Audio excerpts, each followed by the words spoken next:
March 10th. I'm going to plant sunflowers today in the hoop house. See them down there? I'm going to plant this first succession. I have these out here, but typically those are in the, at night they go into the propagation station inside under lights. It's just nice enough out here for them to be hardening off out here. But the first succession of sunflowers that I planted are going to go get planted in the hoop house, and I'm also going to start a third succession of sunflowers. These are all in hopes that we get sunflowers for, yep, Mother's Day. So here we go. I think I can get 1, 2, 3, 4, like four sunflowers across the row, and we'll see how far my 128 tray gets on this first row. Here we go.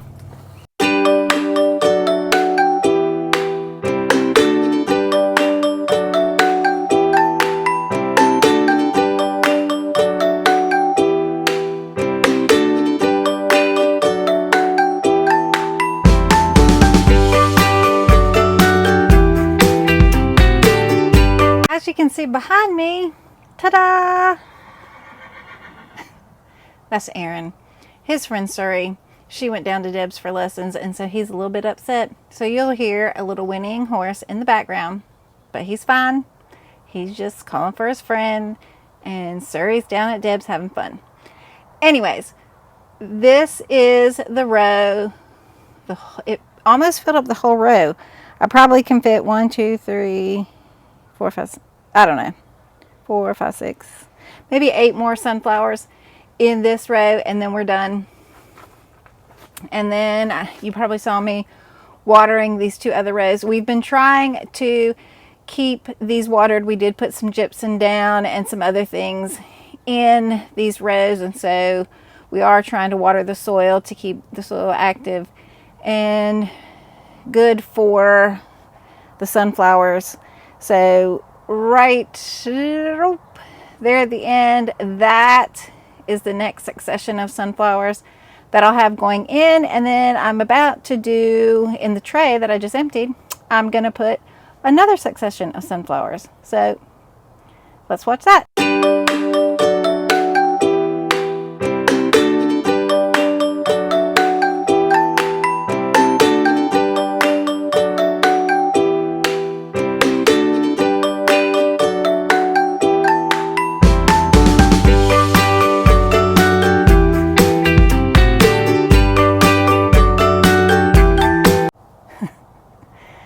Okay, y'all are going to see something funny when I slow this video down. I tripped over the Hortonova netting.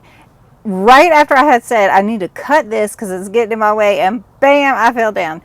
And here's the funny part. Bob says, oh man, we needed that on video. He says that before he even asked me if I'm okay. And then I said, the best part is I have it on video, but it's fast. He's like, we're going to need to slow that down. And then, are you okay? I see how it goes.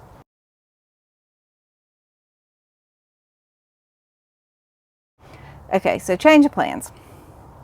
I was only going to plant out the first succession of sunflowers, and then I noticed that the second succession, they had gotten really tall and leggy, and it's because I was having trouble getting them under lights in my propagation area because it's getting a little crowded. So anyways, I decided that I'm thinking it's going to be better to have them in here. So I decided to go ahead and do that. I put them I put them in the ground. It wasn't quite as easy to get them out, but they all had a really good root system. So hopefully they're going to do fine out here. And then I had it on fast forward, so I'm not sure if you will be able to see it, but we've been trying to figure out how to cool down this hoop house.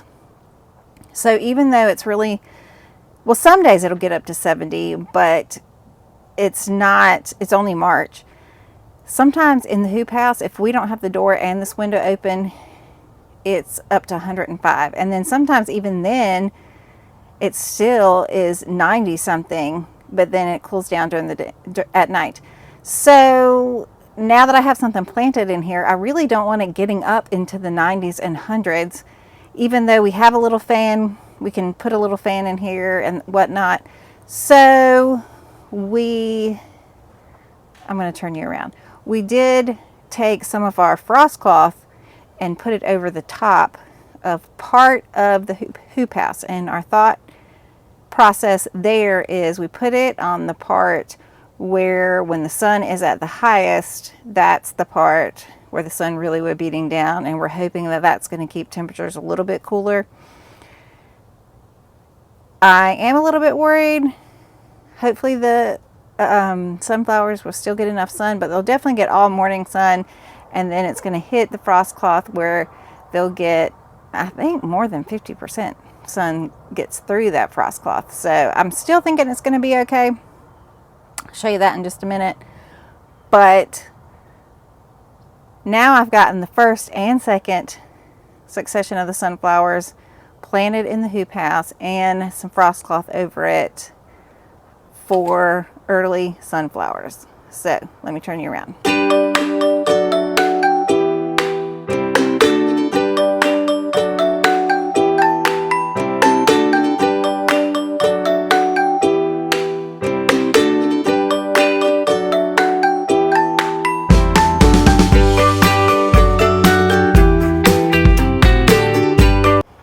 Okay, as you can see clearly through the hoop house, and then you can see where the frost cloth is.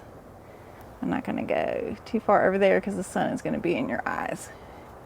But that's what we did there. I'll show you on the outside. But here in this row is my first succession of sunflowers. They're bigger. And then this is the second succession of sunflowers. They're all pretty much the white, I think. Let me look at this. Yeah, white knight right down at the end of this first row, right there. There's a few of the lemons. And then today I I started some peach. So that would be, the third succession would be peach. But these are awful tall, and they were all starting to bend and whatnot in the tray. So I really think it's better that they're in here than in the little plug tray. So we'll see. I'll show you on the outside. So this is what it looks like on the outside of the hoop house. We just have it secured down with some bricks because we're not really sure if this is going to work. So this is just temporary to see if this cools it off during the day. Like right now out here it's fairly cool. It's a windy 62.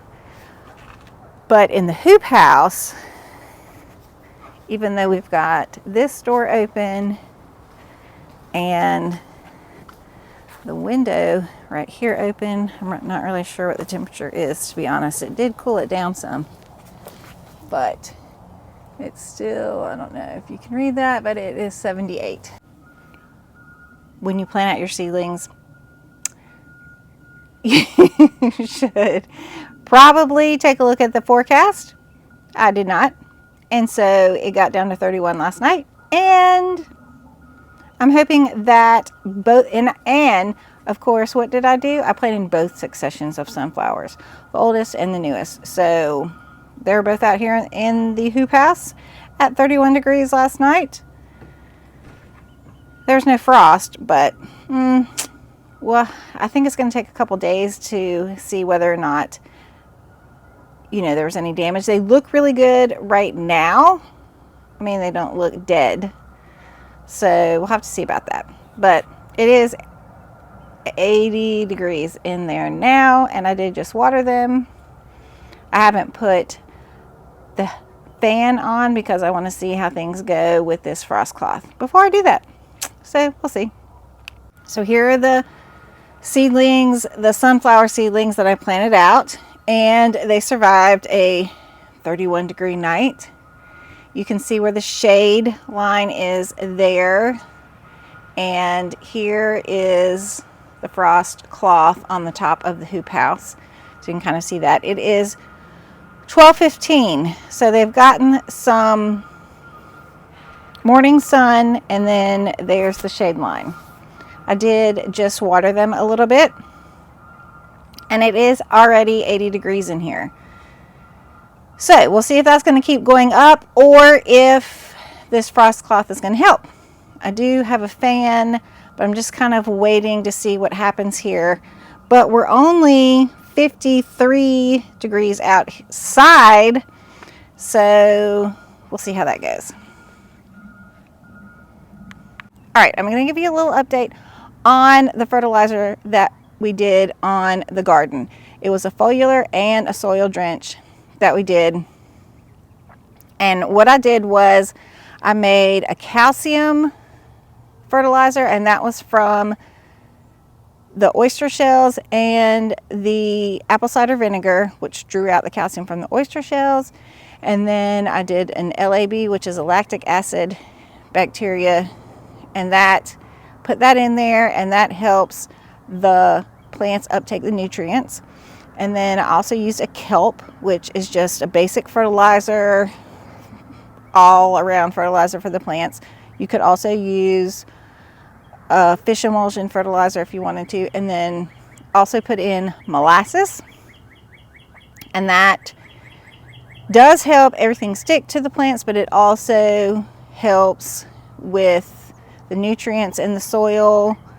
And also on the leaves, there are some micronutrients that are left on the leaves that are good for the leaves. So anyway, trying to be quick about that because not everybody cares about all that, but it was an all-natural fertilizer, and I was hoping to help my plants because I was really having difficulty with snapdragons especially. Also, before that, I had put down gypsum, 10 pounds per row. Right before it rained. It rained a lot. Most of the gypsum got washed in, not all of it. Did the foliar. Then after that, rained a lot. A couple days after that, it rained a lot. And then I want to show you what the garden looks like now after all the rain and all the fertilizer. And I really think it helped. Again, there are some other factors. It is warming up. It is in March. And we have had a lot of rain, a lot of different factors, but the soil is still cool. So that means that the plants are still having a hard time uptaking nutrients from the soil because the microbes are slow in the soil. So I still think that it has helped. Okay, this is my Lisianthus bed. And as you can see here, we definitely have growth. Now, Lisianthus grows really, really slowly. You're going to see a lot of slow growth on the Lisianthus, but I definitely see growth. So I'm super happy about that. One type, different type.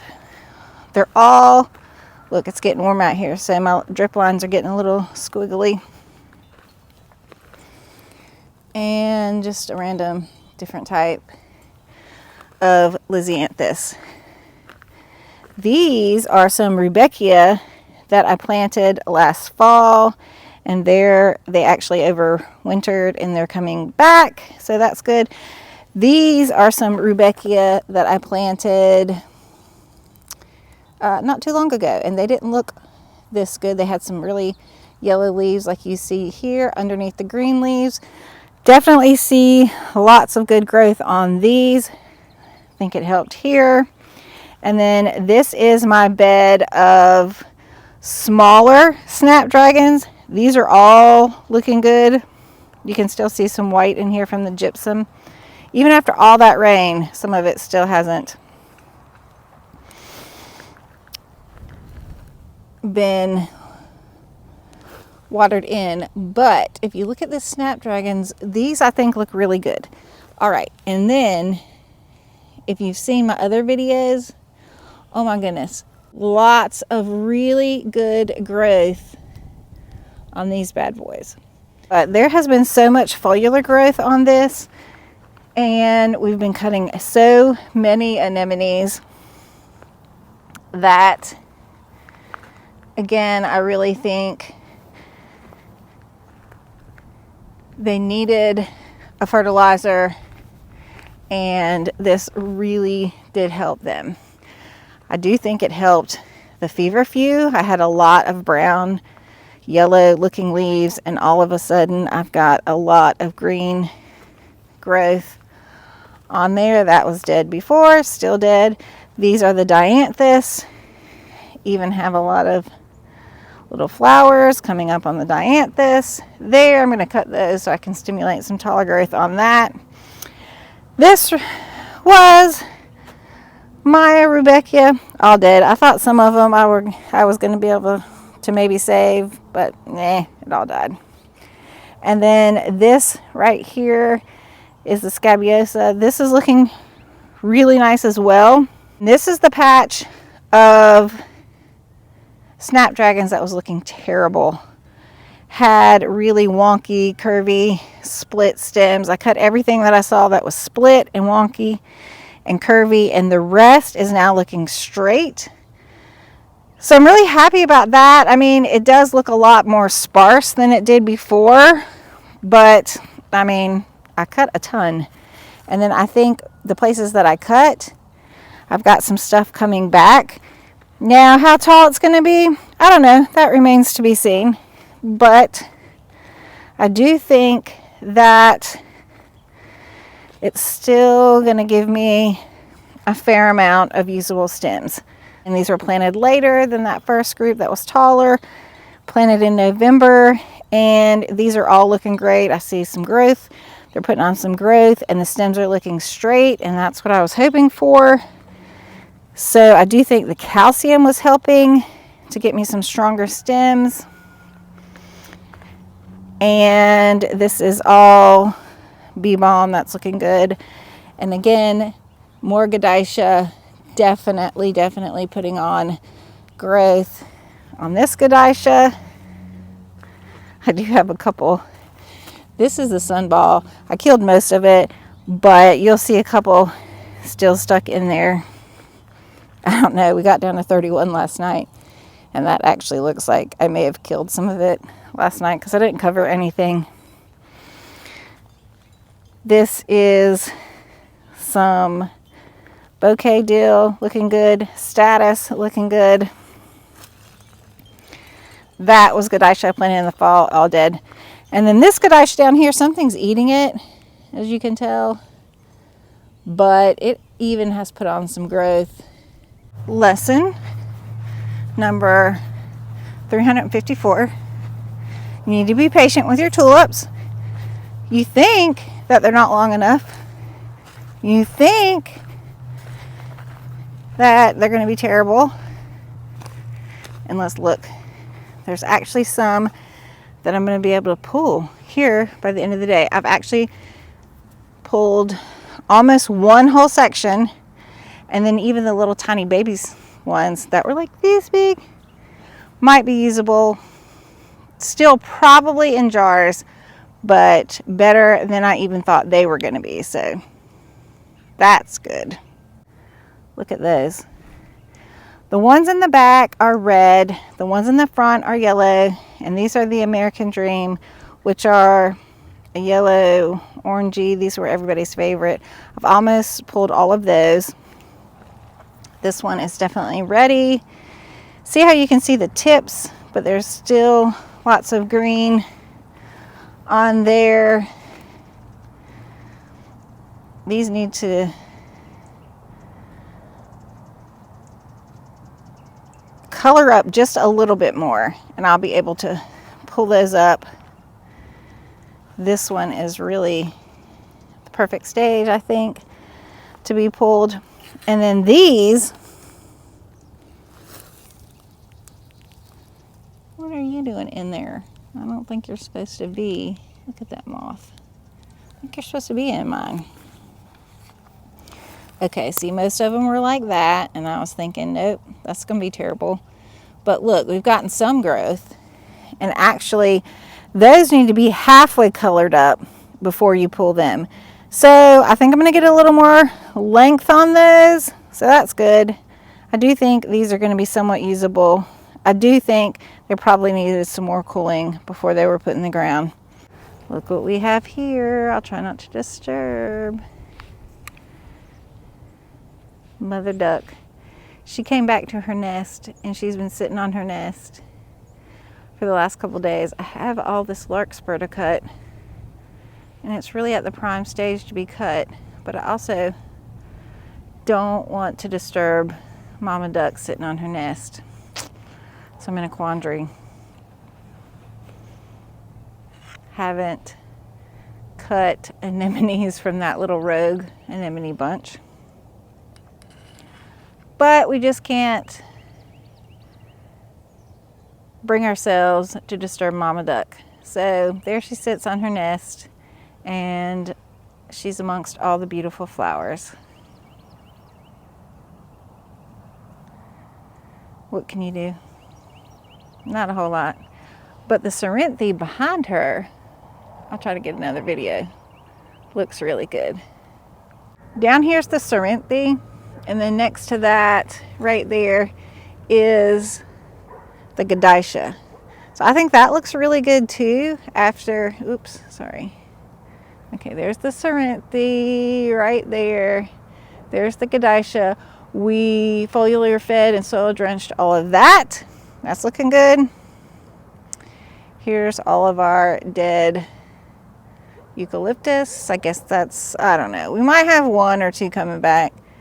So I don't know that we did a good job with overwintering this, but I do have several babies coming up, so at least I started some of that. This was definitely a test row. I could have done more. I wasn't sure how my direct seeded stuff would go. It's done well. This is Buplurum, Bells of Ireland. It's a really small patch. That is Bachelor Buttons and Nigella beyond that. So just one whole row of direct seeded, and that looks really good. And then over here we have sweet peas, and those are looking pretty decent over there as well. Started those from seed, planted them over here. They're not in direct sun, which they grow better in direct sun, but I'm thinking when it gets a lot warmer that maybe these will last longer because they're not in direct sun. I mean, as soon as it gets warm, sweet peas shut down and they're done. So I'm hoping these will last a little bit longer. A honeybee, look at there, in March, and we have a honeybee. Tell your friends. Okay, I did put some stock out here by the flower stand. So that's in this cute little container, which is right out here by the flower stand. And then I have some over here as well with my fun little poppies that I grew from seed. Some stock and some calendula in here.